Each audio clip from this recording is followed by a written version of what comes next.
On Veterans Day, we thank those who have served our country. However, for many of our heroes returning home, the battle continues. As our servicemen and women return from their duty, many still struggle with an invisible war. And we know that veteran and military servicemen and women's mental health is an increasing problem. Recent studies find that as high as half of veterans leaving the military have some type of mental health diagnosis. Michelle Shoemate, a research professor at Northwestern University, says this is a trend that they have seen on the rise over the last decade. Shoemate says there has been a 65% increase in the amount of mental health concern among our active duty service members, something that follows them when they come home. I think that if we are going to really approach this problem in a more effective way as a country, we have to take a preventative approach. Among those preventative approaches are what Shoemate calls social determinants of health. When we talk about social determinants of health, we're talking about things like housing instability, food insecurity, lack of access to transportation, income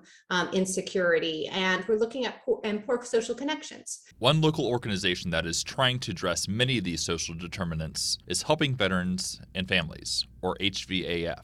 The organization provides help with housing, employment, food access, and mental health services, among others. Brian Dysert, Chief Operating Officer for HVAF, says at the heart of their services is supporting our veterans. A core part of all of those conversations is talking about those skills, it's talking about budgeting, it's talking about addressing any mental health issues that might be going on, any physical health issues that might be going on, any family issues, legal issues.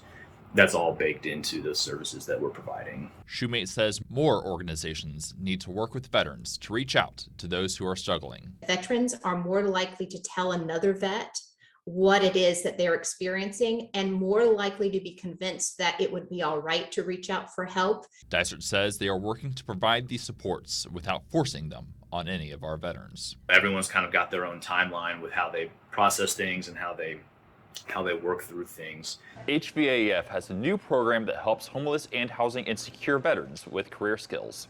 The first class graduates tomorrow. For more information about this program or how you can help support our struggling veterans, visit this story on fox59.com.